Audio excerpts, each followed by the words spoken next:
This channel does not promote any violent, harmful, or illegal activities. All content provided by this channel is meant for an educational purpose only. যদি এমবিএচ kitchen king কিচেনে থাকি তো আমরা যা ইচ্ছে তৈরি করতে পারি। বেগুনের ভর্তা, আলু কপি, ভিন্ডি মশলা, আরো অনেক কিছু। MBH সবার প্রথমে ইরান ইসরায়েলের যুদ্ধের খবর।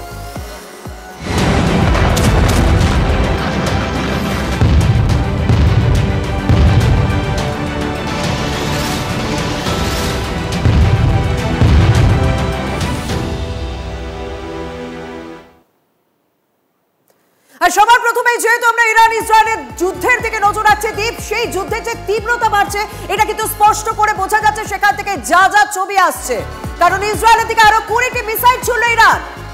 এবং যেমনটা জানতে পারা যাচ্ছে তেহরানের ছোড়া 20টা মিসাইলের মধ্যে 5টা মিসাইল আছড়ে পড়েছে তেল আভিভে। ধুলিশা তেল আভিভের একাধিক বিল্ডিং পুড়ে ছাই হয়ে গেছে, বাস ডিপো কালো ধোঁয়ায় ঢেকেছে তেল আভিভের আকাশ। এই মুহূর্তে অত্যন্ত গুরুত্বপূর্ণ তার কারণ তেহরান অন্তত 20টা ব্যালিস্টিক মিসাইল একেবারে ইসরায়েলের রাজধানীকে লক্ষ্য করে ছুড়েছে, আর 20টার মধ্যে 5টা মিসাইল আছড়ে পড়েছে তেল আভিভের বুকে। একদম দীপ, দেখো প্রথম থেকে ইরান তার অবস্থান স্পষ্ট করে দিয়েছে, যতক্ষণ না সে সন্তুষ্ট হচ্ছে ততক্ষণ কিন্তু যুদ্ধের তীব্রতা তারা থামাবে না, কারণ ইসরায়েল যেভাবে তাদের উপর হামলা করেছে তারা তার প্রতিশোধ নেবে, তার রিভেঞ্জ নেবে, কিন্তু তার প্রভাব গোটা বিশ্ব জুড়ে পড়ছে এবং এই মধ্যপ্রাচ্যের এই দুই দেশের মধ্যে তো অবশ্যই পড়ছে এবং মিসাইল হামলা কিন্তু চলছে এবং তারপর আমরা বেশ কিছু আপডেট আপনাদের সামনে তুলে ধরছি এবং একের পর এক মিসাইল হামলা, যে 20টি মিসাইল হামলা চালানো হয়েছে তার মধ্যে পাঁচখানা মিসাইল তেল আভিভে একেবারে আছড়ে পড়েছে। দেখো গোটা বিশ্বে যখন একটা শঙ্কা তৈরি হয়েছে যে তেহরান কি আস্তে আস্তে কোণঠাসা হয়ে পড়ছে,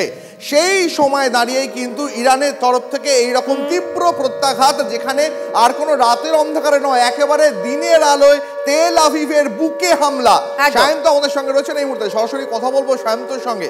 সায়ন্ত, আন্তর্জাতিক মহলে একটা আলোচনা চলছে যে একদিকে ইসরায়েল যখন পাশে পেয়ে যাচ্ছে আমেরিকাকে এবং এর পাশাপাশি আরো অন্যান্য অনেকগুলো দেশকে, তেহরান যখন কোণঠাসা হয়ে পড়ছিল, এমন একটা জল্পনা তৈরি হয়েছিল, সেই সময় তেহরানের এই প্রত্যাঘাত কতটা জোরালো, কতটা একটা বার্তা দিতে চাওয়া হলো তেল আভিভকে?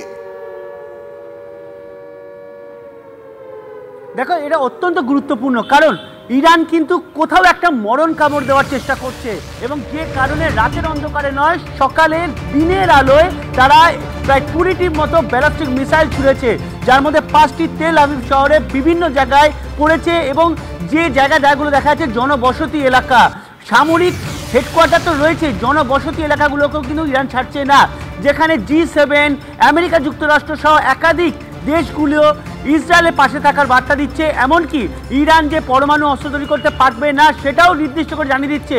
তখন ইরানের তরফে এই মিসাইলগুলো ছুড়ে একটা বার্তা দেওয়া হলো গোটা বিশ্বকে যে ইরান চুপ করে বসে থাকবে না, প্রয়োজন নেই কারুর, কিন্তু ইরানের ওপর যদি আঘাত আসে ইরান কিন্তু পাল্টা দেবে এবং সেটাই কিন্তু দেখা যাচ্ছে তেল আভিভ সহ একাধিক পোর্ট, এমনকি ইসরায়েলের যে গুরুত্বপূর্ণ শহরগুলো সেগুলোতে কিন্তু একের পর এক ক্রুজ মিসাইল আছড়ে পড়ছে। আর গুরুত্বপূর্ণ এটাই যে সবকটা মিসাইলকে আয়রন ডোম আটকাতে পারছে না, কারণ আয়রন ডোম আটকানোর জন্য যে ধরনের পরিকাঠামো সামরিক বিশেষজ্ঞরা মনে করছেন যে ধরনের আরও শক্তিশালী এয়ার ডিফেন্স থাকা দরকার সেটা থাকছে, কিন্তু ইরানের এই মিসাইলগুলো আটকানোর মতো আয়রন ডোমের ক্ষমতা নেই, আর সে কারণে কিন্তু 30 থেকে 35% মিসাইলই তেল আভিভ এবং অন্যান্য পোর্ট অন্যান্য শহরে আছড়ে পড়ছে। মার্কিন যুক্তরাষ্ট্রের থার্ড এবং আয়রন ডোম এই দুটো কিন্তু অত্যন্ত গুরুত্বপূর্ণ এয়ার ডিফেন্স সিস্টেম ইসরায়েলের কাছে রয়েছে এবং ইসরায়েল কিন্তু তারপরেও তার তেল আভিভ শহর এবং অন্যান্য পোর্টকে বাঁচাতে পারছে না। সামরিক বিশেষজ্ঞরা একটা বিষয় মনে করছে, ইরান তার কাছে যে শেষ বিন্দু পর্যন্ত তার কাছে অস্ত্র রয়েছে। একদম দীপ, আমরা যখন এই আপডেট তুলে ধরছি সত্যি একের পর এক মিসাইল হামলা চলছে এবং বলছে যে মরণ কামড় দিচ্ছে ইরান, কিন্তু একটা বিষয় তো নজর রাখতে হবে ইসরায়েলের দিকেও, কারণ ইসরায়েল কিন্তু বেছে বেছে স্ট্র্যাটেজিক পয়েন্ট খুঁজছে, বেছে বেছে বিজ্ঞানীদের হত্যা করছে, বেছে বেছে সেনাকর্তাদের হত্যা করছে, কারণ সেরকমই আপডেট আমাদের কাছে রয়েছে। খতম আরো এক শীর্ষ ইরানি সেনাকর্তা, খতম।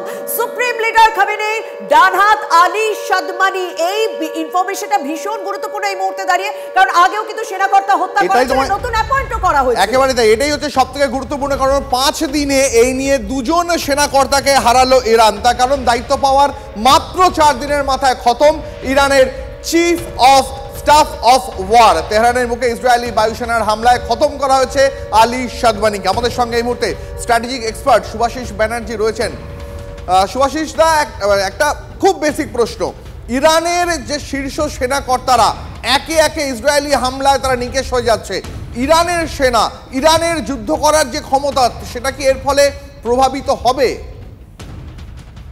দেখো, খুব কর্কশ একটা দৃশ্যের কথা মনে যদি করো, যে কোনো হিন্দি সিনেমাতেই আমরা দেখি যে তলোয়ার দিয়ে গলা কেটে দিলে বা গুলি চালিয়ে কোনো মানুষ মৃত্যুবরণ করার আগে একটা ছটপটানি করে। এই ছটপটানিটা কিন্তু বলতে পারো লাস্ট রাউন্ড অফ ফায়ার, এই ছটপটানিটা লাস্ট রাউন্ড অফ ফায়ার। না, তার মানে কি কোথাও কি একটা গিয়ে মনে হচ্ছে এটা যে ইরান এটা একেবারে মরণ কামড় দেওয়ার চেষ্টা করছে, আর কি ইরানের কাছে খুব বেশি কোনো সামর্থ্য নেই যুদ্ধ চালিয়ে যাওয়ার মতন? শুধু এটা মরণ কামড় দিচ্ছে তাই নয়, ইরান চেষ্টা করছে ইসরায়েলের এমন কোনো ক্ষতি করার যে ক্ষতিটা irreversible. Not just military buildings, not just energy hub, but ইরানের এমন কোনো বৃহত্তর ক্ষতি করা বা ইরানের এমন কোনো বৃহত্তর লিডারকে অ্যাসাসিনেট করে দেওয়া, যেটাকে রিকভার করার জন্য ইরানের সময়ের প্রয়োজন। এই সময়টাকে তখন ইরান কাজে লাগাতে পারবে তার অ্যালাইদের তাদের পাশে আনার জন্য। It is a war between allies and it is a war between conceptual presence. একজন আরেকজনকে কিভাবে পৃথিবীর বুকে রাখবে সেটা অপরজন ডিসাইড করছে। ইসরায়েল ডিসাইড করছে তাদের মাথাগুলোকে এলিমিনেট করে দিয়ে, যেভাবে তাদের মিলিটারি ওয়াইজ দুর্বল করে দিয়ে, আর ইরান ডিসাইড করছে তাদের ইম্পর্টেন্ট ইনস্টলেশনস গুলোকে ধ্বংস করে দেওয়ার পথে তাদের মেইন লিডার বা সুপ্রিম লিডার যিনি আছেন তাকে অ্যাসাসিনেট করে দেওয়ার একটা পদ্ধতির মাধ্যমে। এই দুটো পদ্ধতিকে ব্যালেন্স করার জন্যই বোধহয় আজকে G7 থেকে ইউএস প্রেসিডেন্ট বেরিয়েছে। একেবারে সুভাষিস দা আমাদের সঙ্গে তখন আসবো আপনার কাছে। একদম দীপ, আমাদের একটুখানি কর্নেল দীপ্তাংশু চৌধুরীর সঙ্গে কথা বলতে হবে, কারণ যে স্ট্র্যাটেজিটা ইসরায়েল নিচ্ছে সেটা তাদের ইন্টেলিজেন্স যে কতটা তুখর সেটা অন্তত স্পষ্ট হচ্ছে, কারণ দায়িত্ব পাওয়ার 4 দিনের মাথায় ইরানের চিফ অফ স্টাফ অফ ওয়ারকে নিকেশ করে দেওয়া হলো। এই বিষয়টাকে আপনি কিভাবে দেখবেন কর্নেল দীপ্তাংশু চৌধুরী? আপনার কাছেই জানতে চাইছি যে একটা ইন্টেলিজেন্স পাওয়ার যে তাদের স্ট্রং, প্রত্যেকটা ইনফরমেশন তারা তুখর ভাবে পাচ্ছে, কারণ তাদের একটাও টার্গেট ভুল চুক হচ্ছে না, একেবারে সঠিক নিশানায় যাচ্ছে। দেখুন, ইসরায়েলের মোসাদের কথা আমরা প্রত্যেকে জানি, এবং তাদের যে এজেন্টস ইরানের প্রত্যেকটা জায়গা আছে, ওদের মিনিট টু মিনিট ইনফরমেশন পাচ্ছে। এটা হচ্ছে এক। এবং যুদ্ধ, এটা আমরা যুদ্ধই বলবো, যত তীব্রতম হবে, তীব্র থেকে তীব্রতম হবে, এই জিনিসগুলো আমরা আরো দেখতে থাকবো, আরো হবে। এবং নিশ্চিতভাবে ইসরায়েলের intelligence gathering it's much better than Iranian agency. এর সঙ্গে মার্কিন যুক্তরাষ্ট্র জুড়বে, আরো অন্যান্য যে দেশ আছে, যেটা সুভাষিস বাবু বললেন, আরো যে বন্ধু দেশ, তারাও কিন্তু ইন্টেলিজেন্স শেয়ার করছে ইসরায়েলের সঙ্গে। এবং আমরা দেখছি যে প্রিসিশন স্ট্রাইক, এর আগে যাদের মেরেছিল, যে চিফ অফ স্টাফ IRGC-র যে ঘরে ছিল, যে তলায় ছিল, একটা মাল্টি স্টোরেড বিল্ডিং এর মধ্যে যে তলায় ছিল, প্রিসিশন স্ট্রাইক হয়েছে। এটা আমরা আরো দেখতে পাবো। আমরা এবার যেটা আশঙ্কা করছি, যে যেহেতু মার্কিন যুক্তরাষ্ট্র প্রেসিডেন্ট ট্রাম্প ফিরে গেলেন G7 থেকে এবং সবাইকে বললেন, ওনার ন্যাশনাল সিকিউরিটি কাউন্সিলকে ডাকলেন এবং ওনাদের যে ওয়ার রুম, সেই ওয়ার রুম একত্রিত হতে, একদম সেই আশঙ্কার দিকটা নিয়েও কর্নেল আমরা ফিরে আসবো, সেই আশঙ্কার দিকটা নিয়েও ফিরে আসবো। দীপ, যেটা বলছে যে মরণ কামড় দেওয়ার চেষ্টা হচ্ছে এবং বন্ধু দেশগুলো ইন্টেলিজেন্স শেয়ার করছে, সেই কারণেই কি ইসরায়েলের যে ইন্টেলিজেন্স সংস্থা রয়েছে, এজেন্সি রয়েছে, মোসাদের বিল্ডিং এর উপর হামলা চালানো হয়েছে, সেই নিয়ে আমরা অবশ্যই পরে সেই দিকে নজর রাখবো। একের পর এক বিস্ফোরণে কেঁপে উঠলো এবারে তেল আভিভ। বিল্ডিং ছেড়ে নিরাপদ জায়গা, বাংকারে আশ্রয় নিতে হুড়োহুড়ি পড়ে গিয়েছে সেখানে, এবং সেই ছবিটা আপনাদেরকে লাগাতার দেখাচ্ছি, যেখানে দেখা যাচ্ছে একের পর এক বিস্ফোরণ হচ্ছে এবং সেই বিস্ফোরণে কেঁপে উঠছে তেল আভিভের একাধিক জায়গা। বিল্ডিং ছেড়ে দিয়ে তারা নিরাপদ জায়গা, এমনকি বাংকারেও আশ্রয় নিতে বাধ্য হচ্ছেন, এবং সে কারণেই পুরো এলাকায় হুড়োহুড়ি পড়ে গিয়েছে। দেখুন আপনারা, সেই ছবিগুলো লাগাতার আপনাদের সামনে তুলে ধরছি। ইরান এবং ইসরায়েলের যুদ্ধ, সেই যুদ্ধ পরিস্থিতি কিন্তু যত দিন যাচ্ছে ততই ভয়ঙ্কর হচ্ছে। আমাদের সঙ্গে সরাসরি রয়েছেন আমাদের প্রতিনিধি জ্যোতির্ময় রয়েছেন। আমি জ্যোতির্ময়ের কাছে সরাসরি চলে যাবো। এই মুহূর্তে জ্যোতির্ময় রয়েছেন। জ্যোতির্ময়, আমরা দেখতে পাচ্ছি একের পর এক জায়গাতে কিন্তু হামলা পাল্টা হামলা চলছে, আর তেল আভিভে যে ছবিটা দেখা যাচ্ছে সেখানে লাগাতার মিসাইল অ্যাটাক এবং হুড়োহুড়ি পড়ে যাচ্ছে বাংকারে যাওয়ার জন্য, নিরাপদ জায়গায় যাওয়ার জন্য। ইসরায়েল প্রথম থেকেই যে কথাটা বলে তাদের দেশের নাগরিকদের আশ্বস্ত করছিল তা হচ্ছে আয়রন ডোম যেভাবে তৈরি করা আছে তাতে যে কোনো হামলাই হোক না কেন তা সম্পূর্ণভাবে প্রতিরোধ করে দেওয়া সম্ভব। কিন্তু গত 4 দিন ধরে ইরান একটা বিষয় অন্তত চোখে আঙুল দিয়ে দেখিয়ে দিতে পেরেছে যে সেই আয়রন ডোমের একাধিক জায়গাতে ফাঁক ফোকর রয়েছে। আমরা দেখেছি যে একেবারে বৃষ্টির মতো লাগাতার সেখানে মিসাইল হানা হচ্ছে এবং এবার কিন্তু তার ব্যাপকতাটা ক্রমশ ধীরে ধীরে বাড়ছে। এবং প্রত্যেকটা ইরানের যে হাই রাইজ বিল্ডিং রয়েছে, ইসরায়েলের যে হাই রাইজ বিল্ডিংগুলো রয়েছে, প্রত্যেকটা হাই রাইজ বিল্ডিংয়ে বাধ্যতামূলক বোম শেল্টার রাখতে হয়েছে বা আন্ডারগ্রাউন্ড বোম শেল্টার রয়েছে। এবং এবারে যে ছবি আমরা দেখতে পাচ্ছি, যখন দেখা যাচ্ছে যে আয়রন ডোম বিভিন্ন জায়গাতে ব্যর্থ হচ্ছে ইরানিয়ান মিসাইলকে ঠেকাতে, তখন এই ধরনের বোম শেল্টারগুলোতে মানুষ তারা থাকার জন্য হুড়োহুড়ি করছে। অপরদিকে আমরা তেল আভিভ থেকে যদি কিছুটা নজর সরিয়ে তেহরানের দিকে তাকাই, সেখানে কি পরিস্থিতি? সেখানে কিন্তু সেই অর্থে ইনফ্রাস্ট্রাকচার নেই যতটা ইনফ্রাস্ট্রাকচার জেরুজালেম বা যতটা ইনফ্রাস্ট্রাকচার এই তেল আভিভে আছে। সেই জায়গাতে সাধারণ মানুষ তারা ভয়ে রাস্তায় নেমে এসেছে এবং তারা সম্পূর্ণভাবে তেহরান ছেড়ে তারা পালিয়ে যাওয়ার চেষ্টা করছে। এবং যখন জায়গায় যাওয়ার একটা কিন্তু চেষ্টা চালিয়ে যাচ্ছে এবং সেই কারণেই এত হুড়োহুড়ি পড়ে গিয়েছে। আপাতত তোমাকে ধন্যবাদ জ্যোতির্ময়। এবার তেল আভিভের ছবি আপনাদের সামনে আমরা তুলে ধরছি, কারণ ইরান লাগাতার এখানে মিসাইল ছুটছে, একের পর এক মিসাইল ছোড়া হয়েছে। আর আয়রন ডোম যে প্রতিরক্ষা ব্যবস্থা ইসরায়েলের আছে সেটাও কাজ করছে না। তেল আভিভ একটা গুরুত্বপূর্ণ শহর, এই শহরে বহু মানুষ বসবাস করেন, বহু বিল্ডিংস রয়েছে, গুরুত্বপূর্ণ একটা জায়গা যেখানে বহু অফিস রয়েছে, প্রতিষ্ঠান রয়েছে, পড়াশোনাও করেন অনেকে। আর সেই রকম জায়গায় এবার ইরান টার্গেট করছে একের পর এক, শুধু একটা দুটো নয়, পর পর তারা মিসাইল দিয়ে হামলা চালাচ্ছে। ঝাঁকে ঝাঁকে মিসাইল আসছে ইরানের দিক থেকে। তেহরানের ব্যালিস্টিক মিসাইল রুখতে ব্যর্থ হচ্ছে ইসরায়েলের আয়রন ডোম এবং ইসরায়েলের রাজধানী জুড়ে বড় ক্ষয়ক্ষতি। শুভাশিস বন্দ্যোপাধ্যায় আমাদের সঙ্গে রয়েছেন, আমরা তার সঙ্গে কথা বলবো।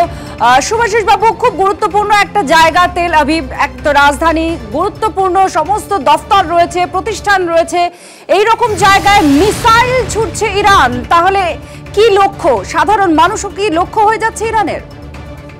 কি অদ্ভুত একটা কোইন্সিডেন্স। দেখুন, এই যুদ্ধটা সৃষ্টি হলো ওয়েপন্স ফর মাস ডিস্ট্রাকশনকে বন্ধ করার জন্য, একটা প্রোগ্রামকে বন্ধ করার জন্য।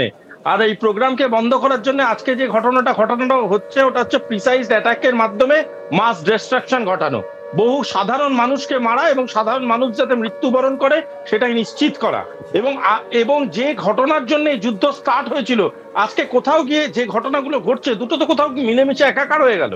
কেউ তো বুঝতেই পারছে না এখন কে মাস ডিস্ট্রাকশন করতে চাইছে আর কে মাস ডিস্ট্রাকশন বাঁচাতে চাইছে। পুরো জিনিসটা এমন একটা জায়গায় গেল যে সাধারণ মানুষ যারা নন পলিটিক্যাল, যারা কোনোভাবে লিপ্তই ছিল না এই গোটা প্রোগ্রামগুলোর সাথে, কোনোভাবে লিপ্তই ছিল না এই কন্ট্রাস্টের সাথে, তারা আজকে মৃত্যুবরণ করছে, তারা মৃত্যুবরণ করতে বাধ্য হচ্ছে, তাদের বাড়িতে আগুন লেগে যাচ্ছে। আমি আগেও বলেছি, আবারও বলছি, এটা নির্ধারিত হবে না ইতিহাসে যে আপনি বন্দুক চালানোর সময় ট্রিগারের কোন দিকে ছিলেন, কিন্তু এটা নির্ধারিত হবে যদি গুলিটা আপনার গায়ে লাগে আপনি শহীদ।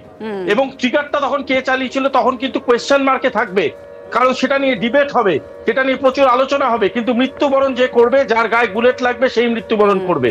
সুতরাং মৃত্যুকে কোনোদিন উপেক্ষা করা যাচ্ছে না এবং একটা যুদ্ধের একমাত্র সত্যি হলো মৃত্যু এবং সেটাই বারংবার এসে যাচ্ছে। এটাই আমাদের কাছে দুঃখের, এটাই আমাদের কাছে আক্ষেপের আজকের ডেটে। একেবারে এই ছবি দেখা যাচ্ছে। আর এখানেই প্রশ্ন যে পরমাণু প্রকল্পগুলি বন্ধ করার জন্য গোটা বিশ্ব একটা চাপ দেওয়া হচ্ছিল, আমেরিকা, ইসরায়েল বারবার ইরানকে বলছিল যে তাদের প্রকল্পগুলো বন্ধ করা হোক। ইউরেনিয়াম সমৃদ্ধিকরণের যে কাজ ইরান চালাচ্ছিল সেটা বন্ধ করার জন্য তারা বারবার চাপ দিচ্ছিল। আর সেই জায়গা থেকেই মূলত তাদের সমৃদ্ধিকরণ, অর্থাৎ ইরানের পারমাণবিক শক্তি সমৃদ্ধিকরণই, ইউরেনিয়ামের সমৃদ্ধিকরণটাকে বন্ধ করার জন্যই এই সংঘাতের জায়গা তৈরি হয়। আর এখানে সাধারণ মানুষই বলি হচ্ছে। দুই দেশের সংঘাত এখন ক্রমাগত যুদ্ধে পরিণত হচ্ছে। বাহ, এবার হয়েছে স্বাদ। হ্যাঁ, অপূর্ব স্বাদ। এমডিএচ এর চাঙ্কি চাট মশলা, জীবনে আসল স্বাদ জাগলো। আসল মশলা, এমডিএচ।